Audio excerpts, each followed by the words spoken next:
श्रोता बंधुओं, ब्रज की पाठशाला में YouTube चैनल में आप सबका स्वागत है। जैसा कि हमने पिछले वीडियो में बताया था कि हम भगवान के अवतारों की चर्चा करेंगे। तृतीय अध्याय है, प्रथम स्कंद का तृतीय अध्याय, जिसमें भगवान के अवतारों का वर्णन है।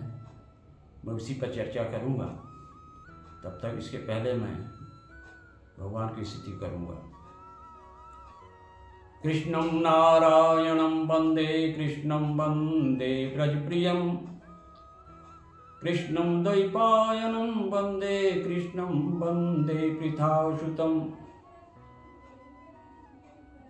सच्चिदानन्दरूपाय विश्वोत्पत्त्यादिहेतवे, तापत्रय विनाशाय श्रीकृष्णाय वयं नमः। यमप्रव्रजन्तुमनुपेतमुपेतकृत्यं, द्वैपायनो विरहकातर आजुहाव, पुत्रेति तन्मयतया तर्वोऽभिनेदु, स्तं सर्वभूतहृदयं मुनिमानतोऽस्मि। नारायणं नमस्कृत्य नरं चैव नरोत्तमं, देवी सरस्वती व्यासं ततो जयमुदीरये। बोली वृंदावन बिहारी लाल की जय। श्रोता बंधुओं, स्कंद 1 के तृतीय अध्याय में भगवान के अवतारों का वर्णन है, जिस पर हम चर्चा करेंगे। एतन्नावताराणां निधानं बीजमव्ययम्, यच्चाशांसेन सिज्जन्ते देवतिर्यङ्गनरादयः। भगवान का जो प्रथम अवतार हुआ, विराट पुरुष, जो ब्रह्मांड को फोड़कर बाहर निकला, जिसे कि हम नारायण नाम कहते हैं। नारायण ही समस्त अवतारों का अक्षय कोश है। माने इसी अवतार के अंश भाग से समस्त अवतार हुए, चाहे जिस योनि में हुआ हो, मानव योनि में, पशु योनि में, सब इसी नारायण अवतार के अंश से ही हुए। नारायण भगवान का प्रारंभिक नाम नारायण ही क्यों हुआ? क्योंकि जब एक विराट पुरुष ब्रह्मांड को फोड़ के बाहर निकला तो अपने रहने के लिए स्थान ढूंढने लगा।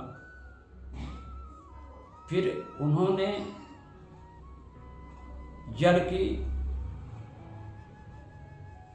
रचना करी, जल का निर्माण किया, और वह विराट पुरुष, वह पुरुष उस जल में 1000 वर्ष तक पड़ा रहा। तो नार में रहने के कारण उनका नाम हो गया नारायण। तो ये नारायण जो है अक्षय कोश है, इसी से भगवान के विभिन्न अवतार होते हैं। तो भगवान के वैसे 22 अवतार ही बताए गए हैं, लेकिन 2 अवतार और भी माने जाते हैं। इस प्रकार कुल 24 अवतार हैं। पहला सनक सनंदन सनातन संत कुमार, दूसरा हो गया बारह रूप हुआ, नारायण रूप हुआ, नारायण का अवतार हुआ, नारद जी का अवतार हुआ। तो सनक सनंदन सनातन प्रथम अवतार, 12 अवतार दूसरा हुआ, और तीसरा हुआ नारद जी का अवतार, और चौथा हुआ नर नारायण का अवतार। अगला अवतार हुआ कपिल भगवान का हुआ, फिर दत्तात्रेय का हुआ, फिर यज्ञ भगवान का हुआ, फिर ऋषभ भगवान का हुआ, फिर पृथु भगवान का हुआ, फिर मत्स्यावतार हुआ, और मत्स्यावतार के बाद कच्छप अवतार हुआ, धन्वंतर, मोहिनी रूप और नरसिंह अवतार, वामन अवतार, परशुराम अवतार, व्यास भगवान, फिर राम हुए, फिर बलराम, फिर कृष्ण, फिर बुद्धा अवतार और अंतिम हुआ कल्कि अवतार।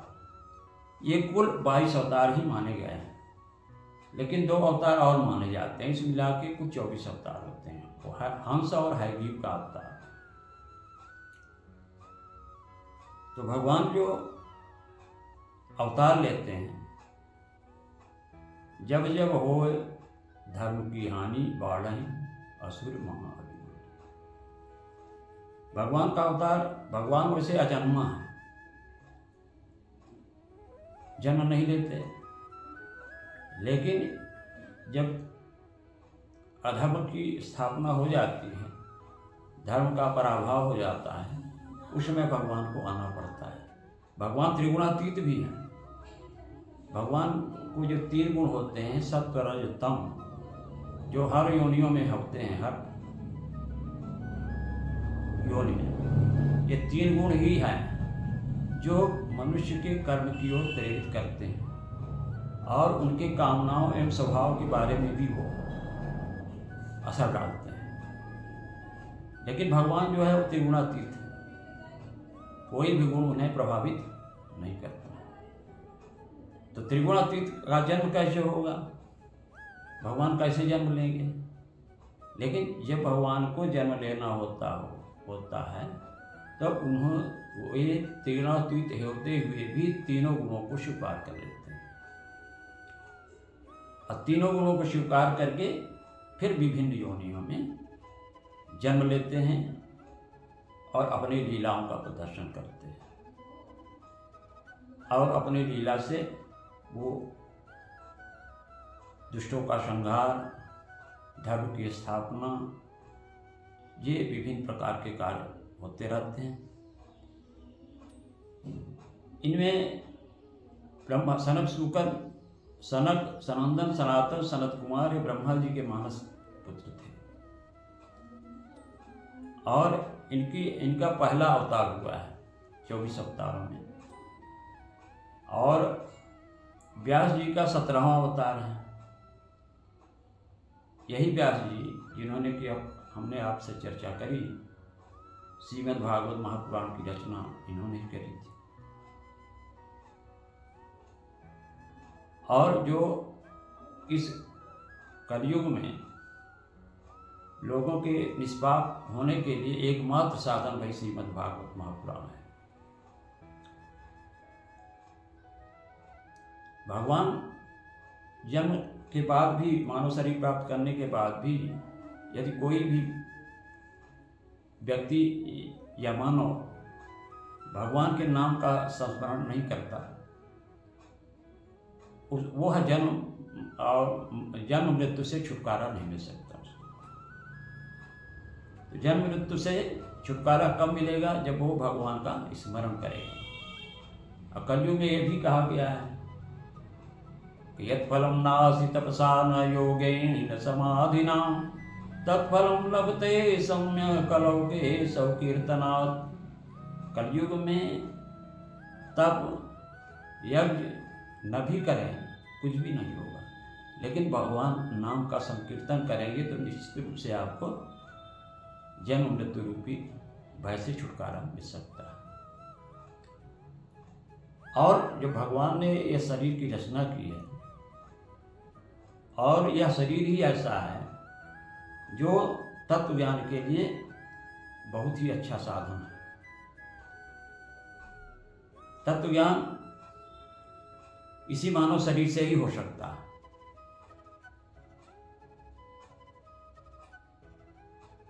जिह्वा न भक्ति भगवत गुण नाम ध्येयम। यह जिह्वा अगर भगवान के नाम का संकीर्तन नहीं करती तो वह जिह्वा किसी कार्य हेतु नहीं है, किसी काम के लिए नहीं है।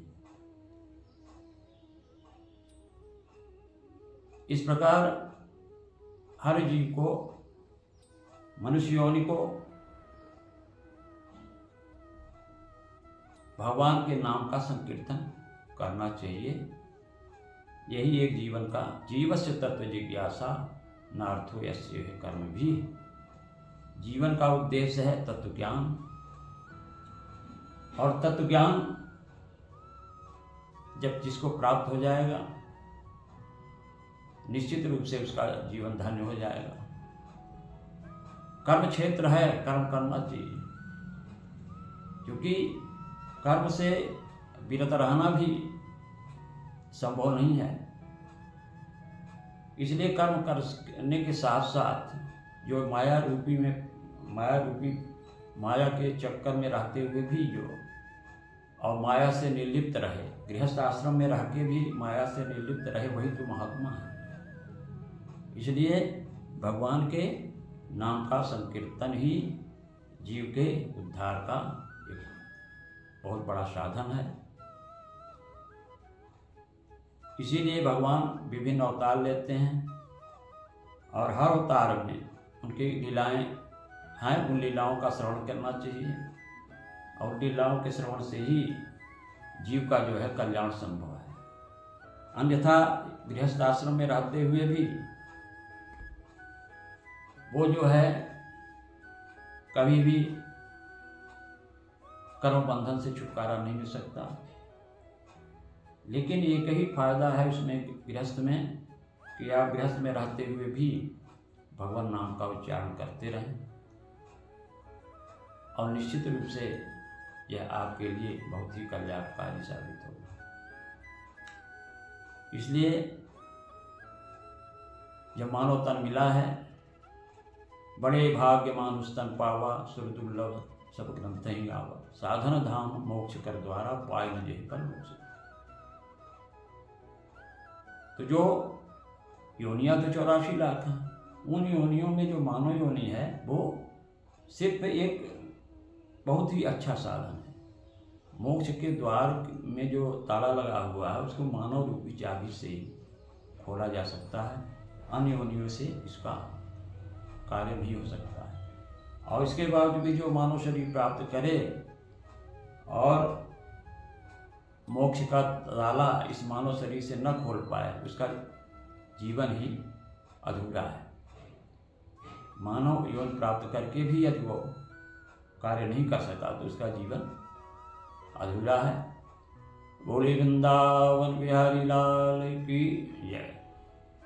तो श्रोता बंधुओं, अब अगले वीडियो में हम चतुर्थ अध्याय महर्षि व्यास जी का संतोष, इस विषय पर हम चर्चा करेंगे। तब तक के लिए अपनी वाणी में विराम देते हुए कथा समाप्त करते हैं।